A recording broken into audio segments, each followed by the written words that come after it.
Assalamu alaikum wa rahmatullahi wa barakatuh, chers frères et sœurs, bienvenue sur Chemin vers Allah. Avant de commencer, n'oubliez pas d'appuyer sur le bouton j'aime. Votre soutien nous encourage à vous proposer encore plus de contenu de qualité. Croyez-moi, vous ne voulez pas manquer ce que nous vous réservons. Si vous n'êtes pas encore abonné, c'est le moment. Activez la cloche de notification pour être parmi les premiers informés de la sortie de nouvelles vidéos riches en enseignements sur la foi islamique. Seuls ceux qui restent connectés profitent vraiment de ces rappels. Partagez cette vidéo avec vos proches. Peut être qu'une seule personne autour de vous a besoin d'entendre ce message aujourd'hui et vous pourriez être la cause de son soulagement. Laissez un commentaire ci-dessous pour me dire d'où vous regardez cette vidéo et dans quel état se trouve votre cœur en ce moment. Vos messages comptent énormément pour cette communauté. Merci d'être là, sincèrement, et restez bien jusqu'au bout, car la dernière partie contient une clé que peu de gens connaissent. Commentez maintenant.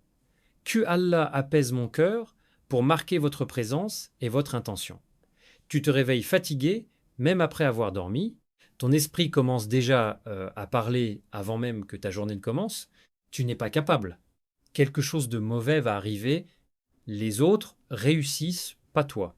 Ces pensées semblent venir de toi, mais elles ne sont pas toujours toi. Elles s'installent doucement comme un brouillard qui envahit le cœur. Et plus tu les écoutes, plus elles deviennent fortes. Allah nous avertit dans le Coran contre les insufflations du shaitan, celui qui souffle le doute dans les cœurs. Sourate An-Nas. Son objectif n'est pas seulement de te rendre triste, mais de te faire douter d'Allah, de sa miséricorde, de son plan pour toi. Le prophète Mohammed, paix et bénédiction d'Allah sur lui, nous a enseigné que le shaitan circule dans le corps humain comme le sang. Il ne commence pas par de grands péchés, il commence par une pensée, puis une autre, puis une peur, jusqu'à ce que le cœur se sente lourd sans comprendre pourquoi. Mais voici une vérité puissante. Les pensées négatives perdent leur pouvoir quand le cœur se remplit de tawhid. Un cœur attaché à l'unicité d'Allah devient une forteresse que le doute ne peut pas facilement pénétrer. Reste bien attentif, car la prochaine partie va te montrer la clé spirituelle que beaucoup ignorent pour reprendre le contrôle de leur esprit. Écris en commentaire « Je refuse de laisser les pensées négatives contrôler mon cœur si tu veux commencer ce changement dès aujourd'hui. » Parfois, le combat le plus dur ne se voit pas. Tu souris devant les gens, mais à l'intérieur, ton esprit est fatigué.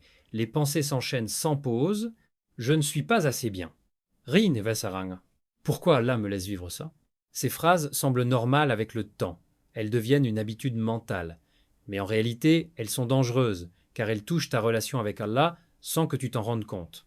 Allah nous met en garde contre les murmures furtifs du shaitan qui souffle dans les poitrines, Surat An-Nas. Le shaitan ne commence pas par te faire abandonner la foi. Il commence par te fatiguer mentalement. Il t'inonde de doutes, de comparaisons, de peurs du futur, jusqu'à ce que ton cœur perde sa tranquillité. Le prophète Mohammed, paix et bénédiction d'Allah sur lui, nous a appris que ces pensées peuvent être des insufflations, et que le croyant doit chercher protection auprès d'Allah contre elles. Car une pensée répétée devient une croyance, et une croyance peut t'éloigner du tawhid. Mais retiens bien ceci, ce n'est pas parce que tu as ces pensées que tu es faible. Cela signifie simplement que tu es humain et que ton cœur a besoin d'être reconnecté à Allah. Ne pars pas maintenant, car la prochaine partie révèle la clé que la majorité des gens ignorent pour apaiser leur esprit définitivement. Voici la vérité que beaucoup cherchent pendant des années sans jamais la trouver. Ton esprit ne trouvera la paix que lorsque ton cœur reconnaîtra profondément qui est Allah. Le tawhid, c'est pas seulement dire Allah est unique, c'est vivre avec la certitude qu'Allah contrôle chaque détail de ta vie, chaque épreuve, chaque retard, chaque perte, même les pensées qui te font souffrir. Allah dit: nul malheur n'atteint la terre, ni vos personnes, sans qu'il ne soit inscrit dans un livre avant que nous ne l'ayons créé.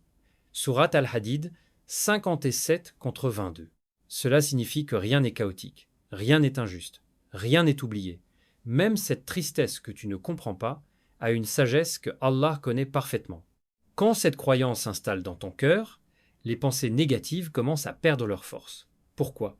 Parce que tu comprends que ton avenir n'est pas entre les mains du hasard, ni des gens, ni de tes peurs, mais entre les mains d'Allah, le parfait, le sage, le miséricordieux. Le tawhid transforme la peur en confiance, il transforme l'anxiété en abandon à Allah. Il transforme la solitude en proximité avec lui. Reste bien avec moi, car dans la prochaine partie, tu vas entendre une histoire réelle qui montre comment cette compréhension a sauvé un cœur du désespoir. Écris en commentaire, je fais confiance au plan d'Allah. Si tu veux ancrer cette certitude dans ton cœur, une sœur traversait une période sombre. Son esprit ne s'arrêtait jamais. La nuit, elle fixait le plafond envahi par des scénarios catastrophes. Le jour, elle souriait devant les gens, mais son cœur était épuisé. Elle pensait que sa foi était faible. Elle se sentait coupable d'avoir autant de pensées négatives. Un soir, en lisant le Coran, ses yeux tombent sur ce verset. Et quiconque place sa confiance en Allah, il lui suffit. Surat At-Talaq 65 contre 3. Cette phrase la frappe profondément. Il lui suffit. Pas. Il l'aide un peu. Pas. Il l'aide parfois. Il lui suffit. Elle commence alors un petit changement. Chaque fois qu'une pensée négative arrive, elle dit « Allah me suffit et il est le meilleur garant ». Au début, rien ne change. Puis, après plusieurs jours, elle remarque quelque chose. Ses pensées sont toujours là, mais elle ne contrôle plus son cœur. Elle passe et elle les confie à Allah. Elle ne s'est pas réveillée un matin sans problème. Mais elle s'est réveillée avec une certitude nouvelle. Elle n'était plus seule face à sa vie. C'est ça, la force du Tawhid. Il ne supprime pas toujours l'épreuve immédiatement, mais il enlève le désespoir. Reste bien jusqu'à la prochaine partie, car tu vas apprendre comment appliquer cela concrètement dans ta vie quotidienne. Écris en commentaire « Allah me suffit si tu veux cette paix intérieure ». Les pensées négatives semblent puissantes jusqu'au moment où elles rencontrent une foi solide dans le Tawhid. Chaque peur que ton esprit crée a une réponse dans les noms et attributs d'Allah. Je vais manquer d'argent. Allah est Ar-Razak, le pourvoyeur. Ta subsistance ne vient pas de ton travail seulement, mais d'Allah.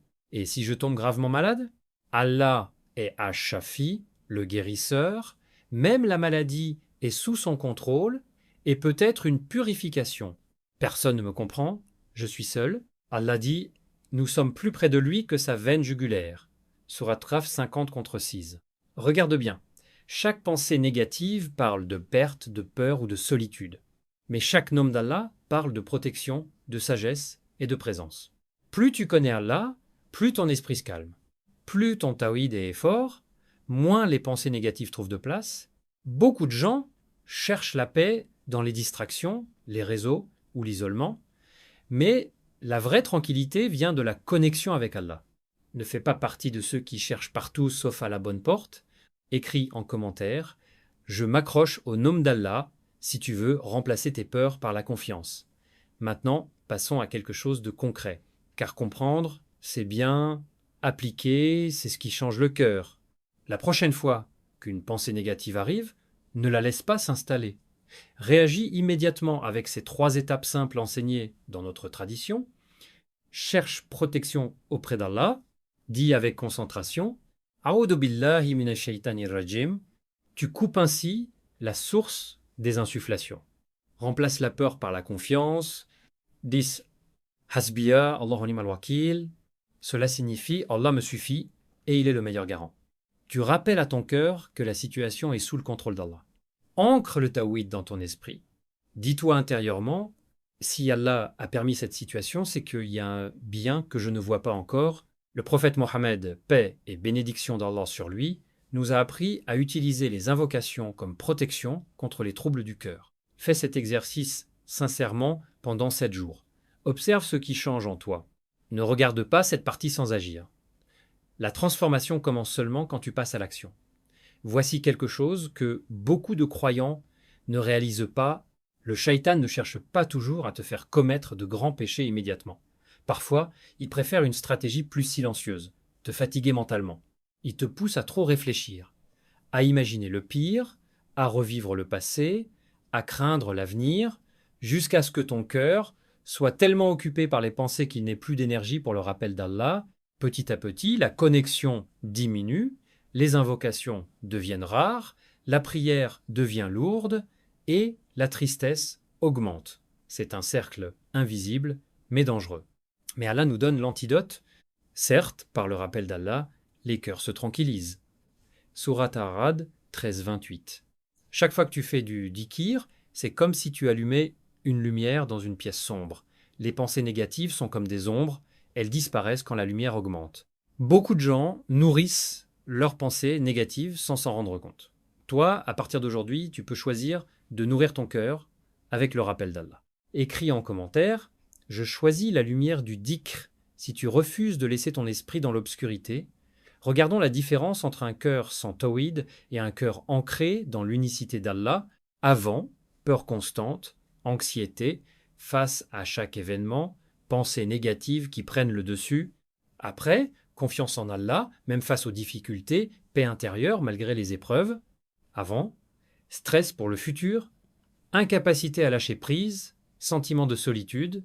Après, sérénité dans le décret divin, abandon complet à la sagesse d'Allah, sentiment d'être accompagné même dans les moments difficiles. Avant, sentiment d'impuissance, cœur lourd et esprit troublé. Après, cœur léger, esprit calme, capacité à faire face aux pensées négatives sans se laisser submerger. La différence ne se voit pas dans ta vie extérieure, mais dans ta relation intérieure avec Allah. C'est là que réside la véritable liberté mentale et spirituelle. Ne sous-estime jamais la force du tawhid. Il ne supprime pas toujours les épreuves, mais il transforme ton cœur, et un cœur transformé change tout dans ta vie. Et si la véritable guérison ne consistait pas à éliminer les difficultés, mais à changer ton cœur pour voir Allah derrière chaque épreuve, le tawhid ne promet pas une vie sans problème, mais il promet la paix intérieure, la sérénité et la force face aux pensées négatives. Un cœur ancré dans l'unicité d'Allah devient une forteresse que ni le doute ni la peur ne peuvent pénétrer. Dans la prochaine vidéo, nous découvrirons une invocation puissante que très peu de croyants connaissent, capable de calmer l'anxiété et de protéger ton esprit des insufflations du shaitan. Crois-moi, tu ne veux pas manquer ça. Si cette vidéo t'a inspiré, aime-la, partage-la et abonne-toi à Chemin vers Allah. Ton soutien nous permet de diffuser ces rappels qui peuvent sauver des cœurs. Question finale pour toi. Quelle pensée négative veux-tu laisser derrière toi dès aujourd'hui? Réponds en commentaire maintenant. N'attends pas demain. Ton cœur mérite cette transformation aujourd'hui.